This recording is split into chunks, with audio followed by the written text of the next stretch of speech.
nice formal introduction, but what you forgot to tell you is who I am. So I was actually born and raised in poverty. I say all the time I was born with your microphone's not on. I was born with a rusty spoon with jagged edges in my mouth. My father chose to rob a bank when I was 7 years old to support his heroin addiction. And so we moved from a very modest home to low-income housing that everybody else called the projects. Got my first job in the summer of at age 13. I worked the summer of 14. I worked the summer of 15, all of which obviously were illegal. And got my first legitimate job at the age of 16. Because I was working through high school, I went to what we called zero period then, which meant I started school at 7 o'clock, so I could actually leave shortly after lunch to actually go to my job. Didn't have calculus, didn't have trigonometry, but had fairly good grades. Got into Cal, I don't know if you guys know UC Berkeley, which is sort of the flagship in California. It's probably actually an international flagship, which was an arduous experience. Darin Latimore spent more time on the ground, dazed and mesmerized, than in a standing position knowing what was going on. And so the conversation we're going to have today is one that is very, very dear to my heart. We're going to actually start with a test. So we're going to get the hard stuff off our plates first. Can everybody please pull out your phone? We're going to do a poll everywhere. And we'll see how far we actually go, depending on what the results show.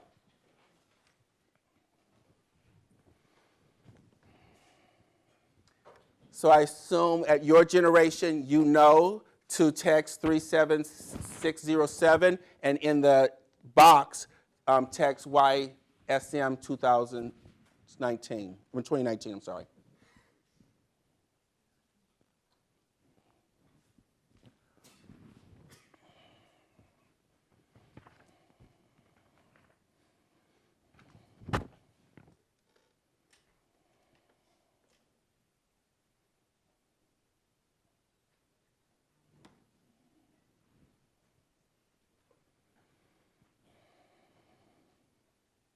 Okay, next.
Oh, I bet you guys have the public one, not the where you can only have so many participants.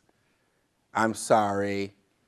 I wasn't thinking to make sure that you guys actually had the one you actually pay for. Well, we're going to keep going. I think you're getting the message, though.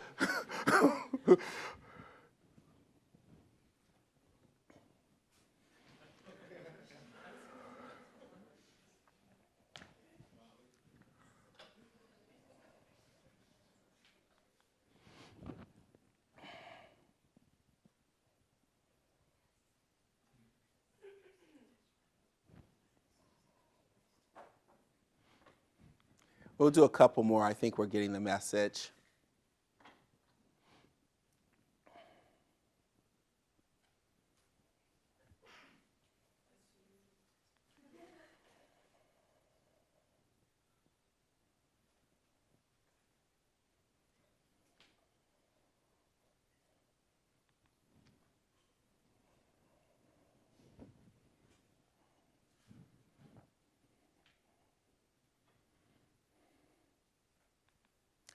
So I would say collectively, we definitely have imposter syndrome. So you guys just did the Chance Imposter Syndrome score, which you can go online and do as individuals, and depending on what your score is, you go from not having any to probably should make an appointment with somebody who's a professional. Above is how I'm actually defining imposter for us today. And it was coined by two women in psychology, Dr. Chance, who actually created the tool that you just saw, and Dr. Imes, and that was in 1978. At that time, being so few women in academia, they thought it actually was specific to women. Well, the science will tell you now that any group of people actually can be the victims of imposter syndrome. As your test results showed, there's definitely a little bit of that going on in the room. But just in case you missed it, if you're ever in the place where you're saying, I'm not as good as my peers, I don't deserve to be at Yale, instead of saying Yale is fortunate to have me. I am not as smart as everybody else. I just got lucky. Poor people don't get lucky, so that's not how you got here, I can assure you. I will never be the superstar like, and you fill in the blank as to who that was.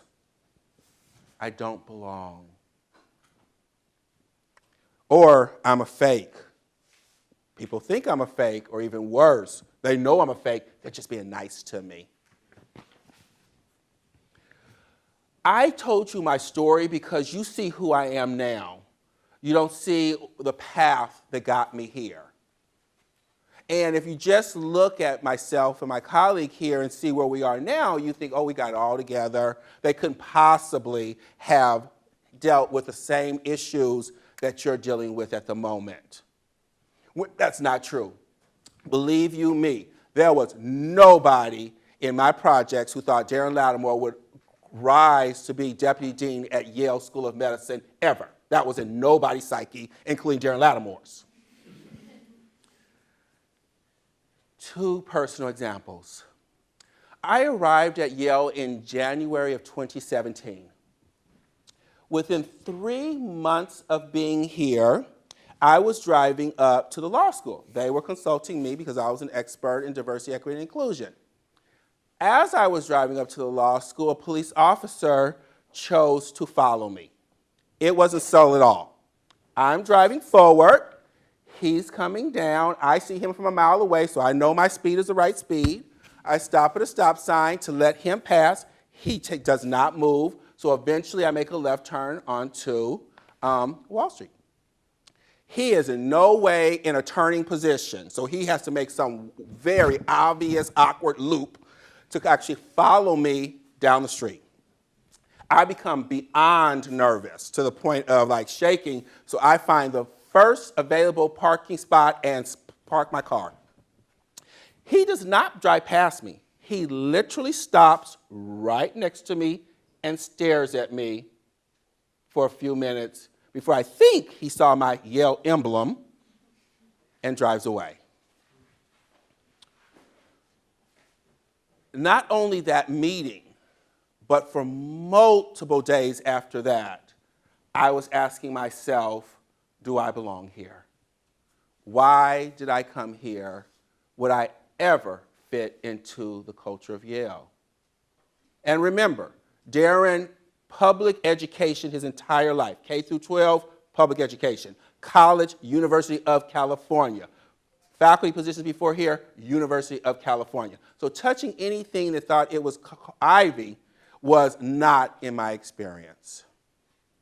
And even though I was being brought to the law school because I was the expert, in that moment I felt like nothing beyond a fraud who had made a huge mistake and that this would never work out. That lasted for a couple of days before I was able to shake that off. More recently, couldn't have been more than 3 months ago, I got a cold call, or email actually, from BP Oil, British Columbia Oil, which headquarters in DC, asking me to join 14 other people from around the world, United States, UK, and Germany, to be a thought leaders on diversity to help BP Oil. This is about 3 or 4 months ago. Again, I'm Deputy Dean of Diversity, Equity, and Inclusion. And I'm like, oh, this has got to be a mistake. Or they're trying to scam me. So I pick up the phone, because I can't believe the email after I read it like for the 10th time as if it was going to say something different on number 10. And I call, and I just quiz. Are you sure? What am I going to bring to the table? This is the receptionist. And she probably thought, oh, my Lord, he's a mental health case. And it just went downhill when I asked, well, who else has been invited? And when she said, oh, well, the diversity officer for the World Bank will be there, I was like, oh, no, you definitely got the wrong person. She's like, no, we invited you because we thought that you were a thought leader in this space.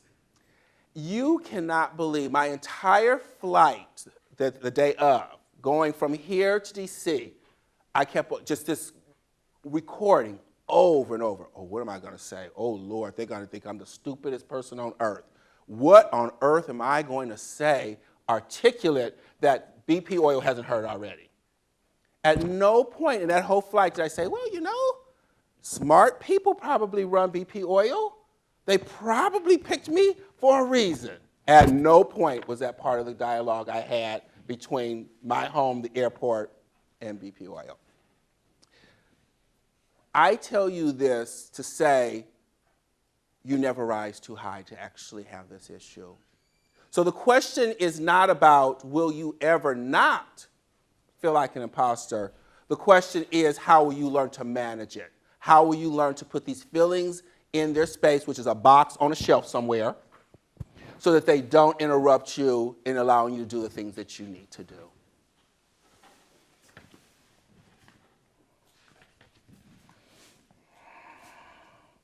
Is everyone equally susceptible to imposter syndrome? And this is actually where we start interaction. Actually, why don't you buddy up 2 or 3 of you? Who is more susceptible to imposter syndrome? We'll come back together in a moment.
Okay, let's come back together. Let's come back together. If you can hear me, clap. Thank you. So, who is susceptible to imposter syndrome? What do they look like? Okay. Yes. Everyone. I agree. But is any group of people more susceptible? Do men have it more than women? Do women have it more than men? Oh, sorry. Yes. We were just talking about it kind of depends what situation you're in. Like there isn't any one group of people that will always be more or less, but like what people are around you, what situation you're in, will dictate who is more susceptible in that environment, but it doesn't depend on any one category. I couldn't have said it better. So the studies show that about 70% of people who are quote unquote successful have at some point suffer from imposter syndrome. The truth is I anticipate that people who aren't successful have also suffered from imposter syndrome, but because of the stress that it causes, they drop out. And so the people who hang around long enough to be studied are those who are still successful.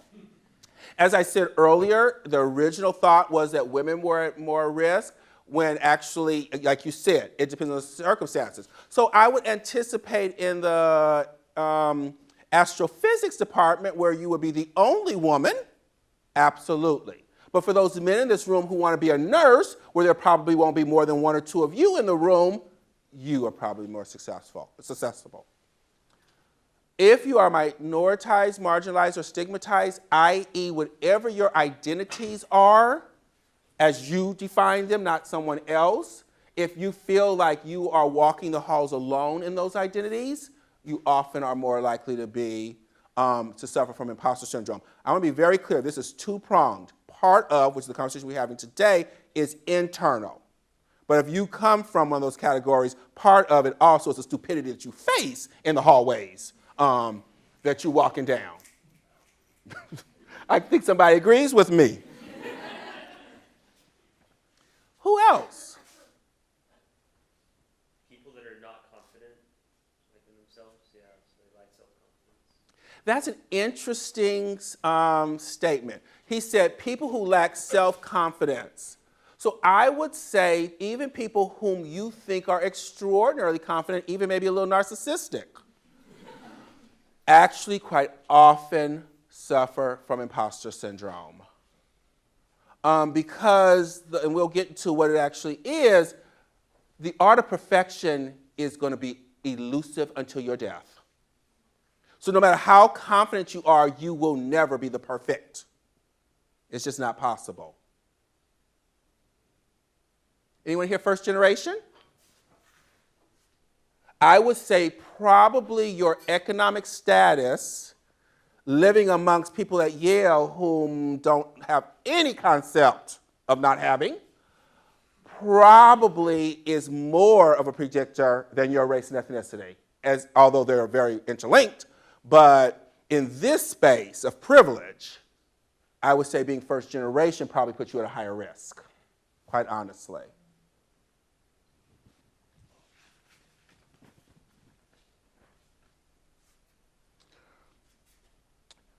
Also, we often talk about minorities purely in terms of Latinx, African American, indigenous people. When it comes to this conversation, the Asian spectrum actually, as minorities, actually suffer from it more than the other groups that I spoke of. So when I'm using minority in this conversation, I'm using minority broadly. I talked about this earlier. This concept of I've got to be perfect. So one of the things I'm going to say about that I have found very different at Yale compared to my previous institution is this illusion at Yale that you have to be the creme de la creme de la creme of whatever it is that you are studying or doing. That you have to be the expert literally coming out of the womb. That mental process actually sets you up for imposter syndrome because, again, the concept of perfection is elusive at best. That expert mentality, I cannot move forward until I know this information, every drop of it. I cannot move forward until whatever the skill set is I'm trying to do, be it research, be it whatever, until I have mastered it perfectly, puts you at a higher risk. Can someone tell me what fixed mindset versus malleable is? Yes. So fixed mindset is believing that you cannot easily or quickly improve, whereas malleable mindset is basically the growth mindset, the belief that you can, with enough work and persistence, you can change yourself for the better. Correct. I would change fixed, though, to mean that you are inherently intelligent. Or your intelligence is inherent. You were born with whatever. Subconsciously, many of us believe that. How often have you said to yourself, oh, I'm just not good at? I can guarantee each of us has said that hundreds and hundreds of times. That's a fixed mindset. Instead of saying, I just need to practice whatever it is a lot more. No one gets to the Olympics by doing something once or twice. I ride horses, and to get to the Olympics, they'll say you need to have done at least 10,000 times whatever it is that you're trying to do. 10,000 times. When you've done 10,001 times and you still haven't mastered it, then I give you the privilege of giving up. But not until then.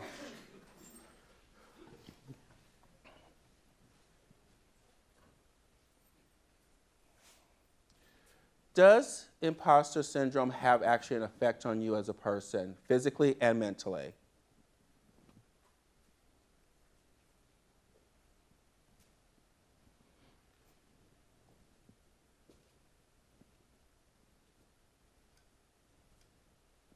I love silence. Is there, I'm sorry, I have this little curfew I can't go past. Is there a consequence to you? Those answers that we saw on the board, does that have a toll on you?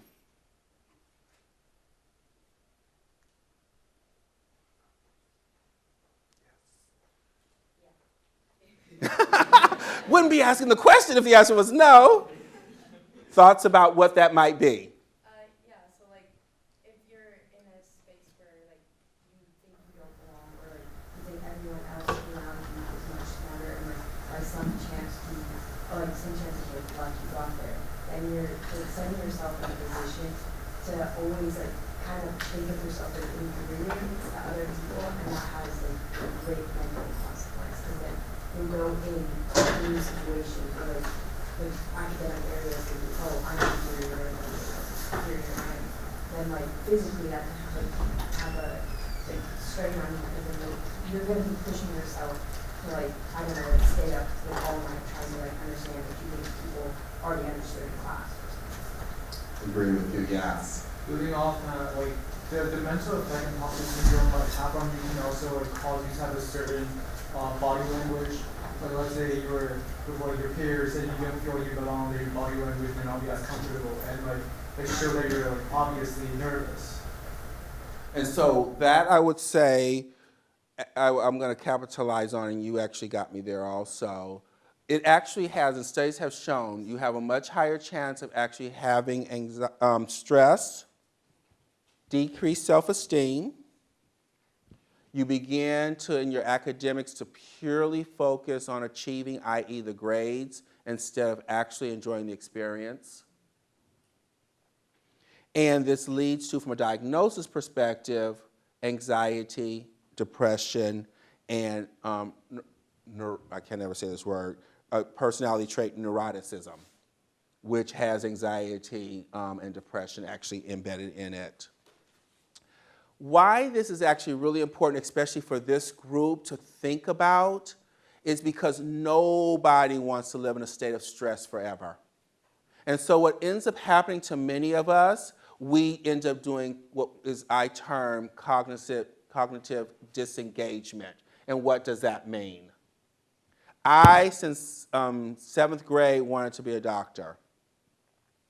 I can assure you, after something called organic chemistry, I was like, whoo, did I really ever want to be a doctor? Ooh, history looking real good. And that is not because my goal of becoming a doctor actually suddenly vanished because of that wonderful organic chemistry final grade. It was because I just couldn't deal with the stress and the anxiety of feeling like I wasn't worthy, I wasn't capable, this is not obtainable. And so for many of you, if you don't think about what's going on, you actually allow it to force you to step away from actually what brought you to Yale in the first place.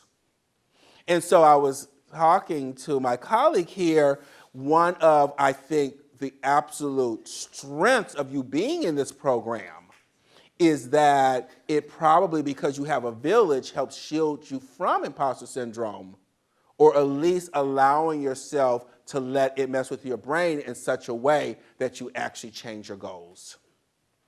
And then worse than cognitive disengagement is literally dropping out, i.e. literally dropping out of the class, dropping out of the major, dropping out of school. And so not doing anything actually is really not an option, really truly, if you plan to continue to be successful.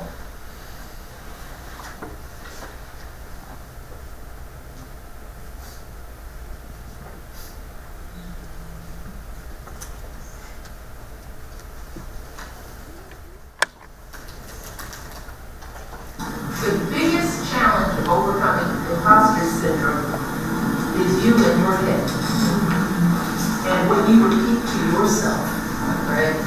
And if you practice being an imposter and telling yourself that you're not worthy, it's not anybody else doing that, it's you doing it to yourself. So we have to start practicing other messages, ingrain other kinds of images of what we can be in our own head. Because there will always be somebody, and this is true regardless of race, class, gender. There are haters out there in the world. There are people who want to win. And every time you lose and you give up, that's a win for them. So there's always going to be somebody telling you you don't belong, you can't do this. So you got to practice a different set of tools for yourself besides, oh, maybe they're right. Or maybe I just won't try. Or maybe I'm just too scared. Maybe I'm scared that maybe they're right. So it all becomes an internal psychological game for ourselves. It's not about them, it's about us now. And that's where you have to know your story. Because if you're in a place where you're more inclined to believe someone who underestimates you, you have to look back on your story to figure out why. When did that start? Be able to link. In case anyone didn't realize, First Lady Michelle Obama. I'd like you guys to take a moment to actually, again, get together and talk amongst yourselves. Think about an example of when you felt like an imposter. Talk about that. What was going on in the environment? I'm talking about imposter syndrome and isolation, but as she suggested, which is why people who are more marginalized feel more imposter syndrome, if you are in an environment where there is bias against you and your identities, if you're in an environment of microaggression on a daily basis or frank discrimination, you are at a much higher chance of feeling imposter syndrome. All of those things aren't needed, though. They aren't needed, they just increase the chances. So I say that to say it doesn't necessarily happen in isolation in many cases. So buddy up, examples of when you felt like an imposter. What was sort of going on in the environment? What was the record you were playing in your head? And what, if you can think of, what was it that you did to sort of lift yourself out of the darkness? And we'll come back together in about 5 minutes.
Okay, can we come back together? Can we come back together, everybody?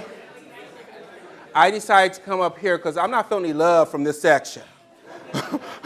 So, anybody up here willing to share sort of their conversation? I'll start over here and I'll come over. Yes. My conversation partner is God, but I will try to do her justice. So what we talked about was like, well, a time when I faced imposter syndrome was like scrolling through like the Yale class of 2023 Facebook group. Everyone was like, oh yeah, you know, I've cured cancer at the age of 18. I'm doing all these incredible things, and I was sitting there like, what have I done? And then like I think like midway through scrolling through the page, it'd been like 30 minutes maybe, and then I realized like, like I don't care. There's no reason. Because like that was all like the past and this is now. And it's not about like what you have done, it's about what you have the potential to do in your future. And so like there's no indication that my potential is any lower than anybody else's. Anyway. And I also realized that like other people's successes are not your failures. Like, unless you aim to see other people fail, it doesn't matter if they've succeeded. Like, there's not like a quota of people who are allowed to be really great at something. You know, like, this person can be really great at like figure skating, and I could be really bad, but I might be like really good at something else, or I might be really good at figure skating. Who knows? And it's like, those are like completely independent events, and you don't need to feel like, oh, because somebody is like really good at this thing, I'm not allowed to be good at this thing, or like I have to compare myself to them. Like, So so thank you. So absolutely, please listen to your colleague. Do not compare yourselves to others. First and most importantly, each and every one of us has walked a different path. The person who's sitting there talking about, I've cured something, again, they may be the one born with a very beautiful silver spoon, called a daddy who has a lab, who set it all up for them, and that's all they had to do was, cure. So, until somebody walks in your shoes, don't allow anybody else to define you.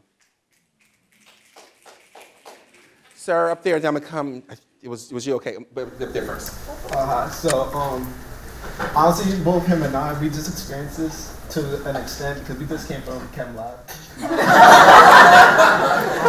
y'all got lab this week, just pray. I don't even got to. On a more serious note, I come from a public school in New Jersey, and I already came to Yale, like already knowing, like, okay, my high school education probably did not prepare me for the classroom here. I already knew that, but it's the fact that seeing the difference between those in public and those in private, like how one's upbringing sort of affected like their understanding now on the academic scheme, it's kind of scary. Because like I feel like right now, like I'm still trying to like pick up the pieces and everything just to understand a concept where kids just like blink and like, okay, this is how you do it, fill it out. I'm just looking like, I didn't even start. Like.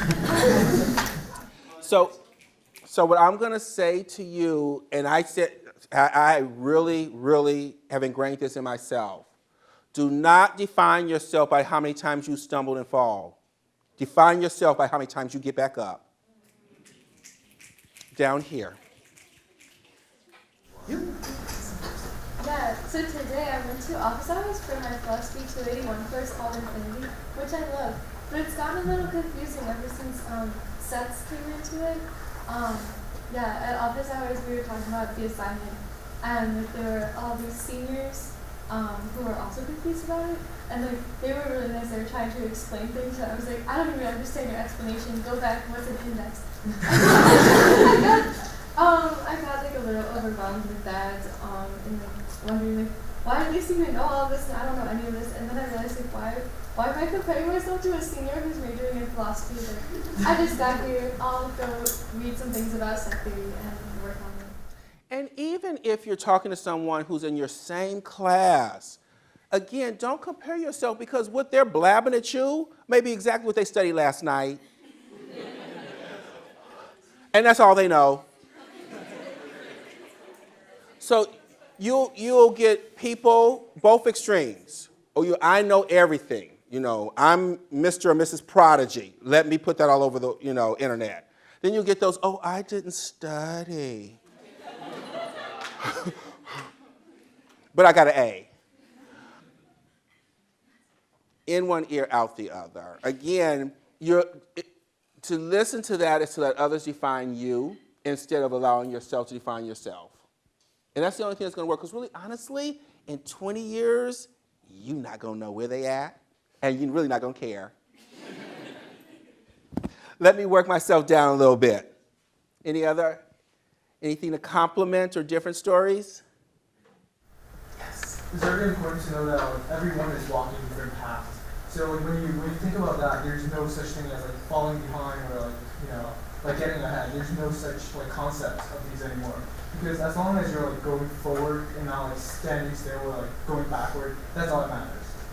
Absolutely. And quite frankly, all of us are in different places depending on what the subject is.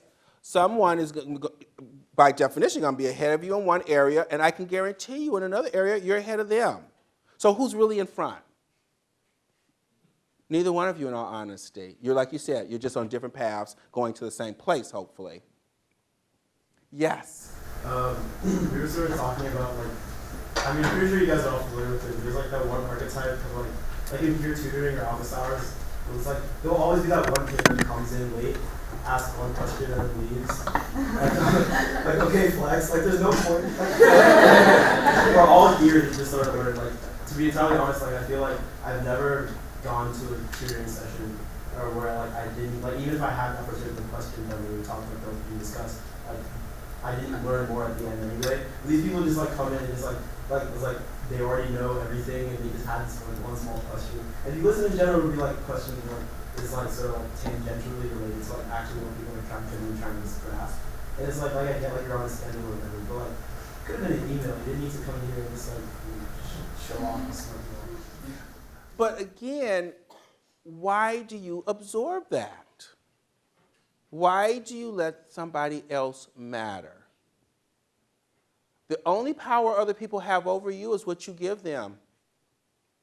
If you choose not to give that any power, it has no influence. And I guarantee you, if they realize that it no longer has any influence, they will stop coming or they will sit down and become a little more humble.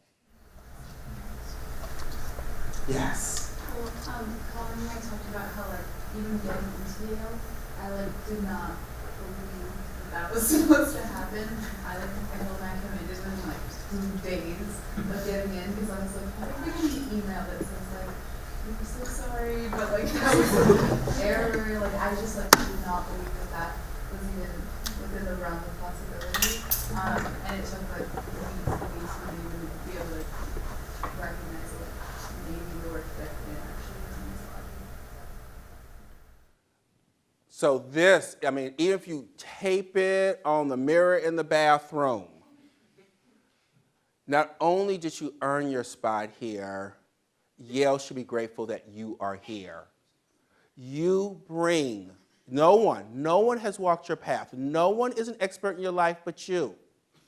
No one brings your cognitive diversity but you. And so to feel that somehow, some way you should be grateful to an institution that you're paying tuition for, is the wrong way to look at it. Even when you go to office hours, even when you want to approach the professor, they're way up here, oh, I don't want to bother them. Who paying their salary? So really, honestly, I strongly encourage you. I'm not asking you to be arrogant. I'm really not. But I am definitely asking you to change that mindset of I should act as if I am appreciative to be able to walk these halls. No, these halls are blessed that you are walking them. I want one more, and then I'm going to wrap us up. Anybody on this side?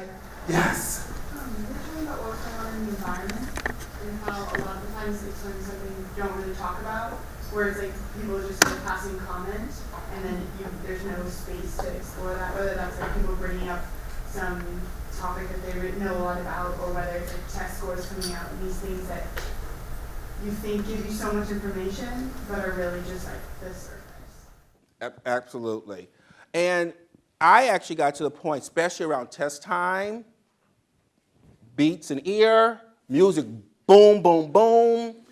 Didn't turn it off till I sat down, ready to take the exam. Because again, listening to the noise, it doesn't benefit you.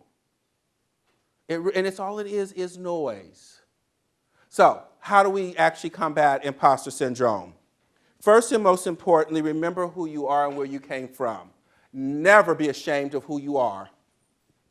Where you came from is where your strength comes from. Your resilience in what you have done up to this point is what will get you through this experience called Yale, the positives and the negatives. Many people will try and tell you who you are and define you. No, there's only one expert about you, and that is you. That's the only one. Number 2, find your village. For those of you who scored high on that imposter syndrome scale, stop suffering in isolation. Who your posse is, you have to define. But find like-minded people that you actually, not just studying, but on a social level can relate to. Somebody you can actually talk about these things with, because you'll start to quickly realize you're not the only one who's feeling the way that you're feeling. For some of you, it's joining affinity groups. For some of you, it's joining shared interest groups. But find your village. The best way to feel like you don't belong and that you are the only one that's not in the know is to do it in isolation. Mentorship. Mentorship comes in a lot of different forms. I'm not talking about your mentor who's trying to teach you how to do lab work so you can help him publish something. I'm talking about somebody whom you really feel that you can relate to, somebody who understands the shoes that you've walked in up to this point, and so that you can confide in whatever you're feeling. Because most likely they'll say, well, you know, when I was your age, I felt exactly the same way. And this is how I dealt with it. So a mentor who can really help you navigate the spaces that you're in psychologically. That's the mentor I'm looking for at the moment.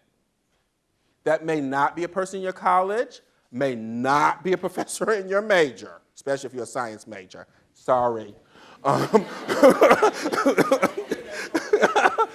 Yeah, they're probably really good at teaching me how to do science, though. Them? Oh, perfect, okay. Confide in them if you are feeling like this, because they can help you navigate, help you think through it.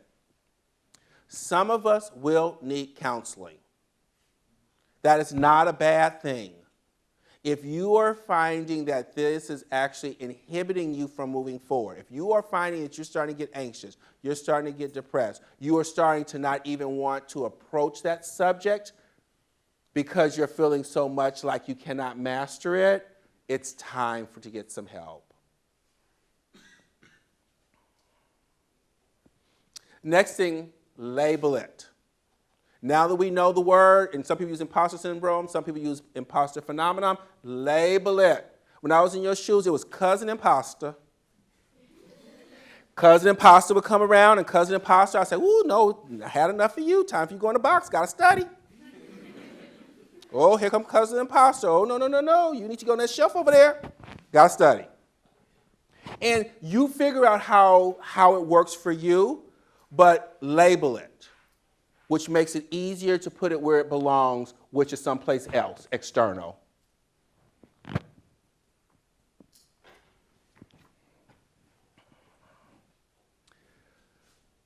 Keep minimally a mental note of your accomplishments. People who actually are truly suffering from imposter syndrome, they will keep a journal. Because when things happen, that's all we remember is the bad. Could have had 15, 20 good things happen this week. Only thing we remember is that bad thing, that ticket we got Friday afternoon. So for those of us who are really having problems with this, you have to have a way to go back and remind yourself of your accomplishments. You have to figure out how to pivot from defining yourself by what went wrong to defining yourself by all the things that you've done right and all the times that you've gotten up. Basically defining yourself by your resilience. I know we all think we're super busy, and again, I hope my colleague down there is not listening, but find some out of classroom, something activity that can rejuvenate you. Be it volunteering, be it sports, be it exercise, be it yoga. I'll be honest, when I was your age, it was dancing till I almost dropped. I'm a little old for that now, so it's horseback riding. I have 2 horses. But you have to find what that is for you, as long as it's healthy and constructive. But you got to figure out what your outlet is, because stress that keeps building up becomes very unhealthy over time.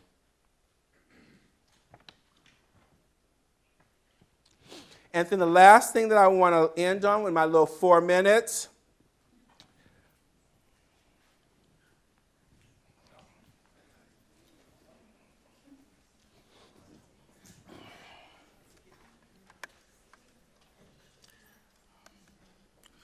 You cannot imagine how often I will walk into a meeting with executives and say, Darin, fake it till you become it. That really resonated with me, because I want to tell you a little story about being an imposter and feeling like I'm not supposed to be here. When I was 19, I was in a really bad car accident. I was thrown out of a car, rolled several times. I was thrown from the car, and I woke up in a head injury rehab ward, and I had been withdrawn from college. And I learned that my IQ had dropped by 2 standard deviations, which was very traumatic. I knew my IQ because I had identified with being smart, and I had been called gifted as a child. So I'm taken out of college. I keep trying to go back. They say, you're not going to finish college. Like, just, you know, there are other things for you to do, but that's not going to work out for you. So I really struggled with this, and I have to say, having your identity taken from you, your core identity, and for me it was being smart, having that taken from you, there's nothing that leaves you feeling more powerless than that. So I felt entirely powerless. I worked and worked and worked, and I got lucky and worked and got lucky and worked. Eventually I graduated from college. It took me 4 years longer than my peers. And I convinced someone, my angel advisor, Susan Fisk, to take me on. And so I ended up at Princeton, and I was like, I am not supposed to be here. I am an imposter. And the night before my first year talk, the first year talk at Princeton is a 20-minute talk to 20 people. That's it. I was so afraid of being found out the next day that I called her and said, I'm quitting. She was like, you are not quitting, because I took a gamble on you and you're staying. You're going to stay, and this is what you're going to do. You're going to fake it.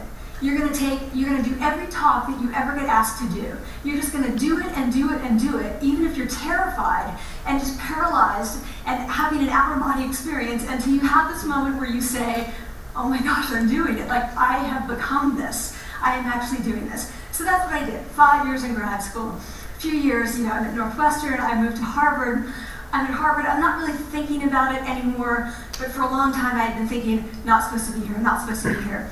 So at the end of my first year at Harvard, a student who had not talked in class the entire semester, who I had said, look, you've got to participate or else you're going to fail, came into my office. I really didn't know her at all. And she said, she came in totally defeated, and she said, I'm not supposed to be here.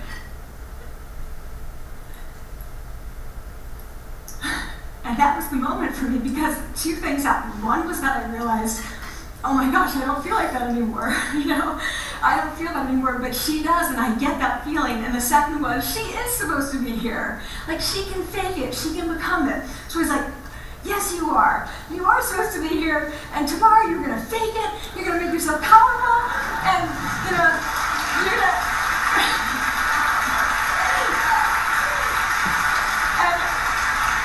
You're gonna go into the classroom, and you are gonna give the best comment ever, And she gave the best comment ever, and people turned around, they're like, oh my God, I didn't even notice her sitting there, She comes back to me months later, and I realized that she had not just faked it till she made it, she had actually faked it till she became it. So she had changed. And so I want to say to you, don't fake it till you make it. Fake it till you become it. It's not do it enough until you actually become it and internalize. Star students, thank you so much. It's been a pleasure.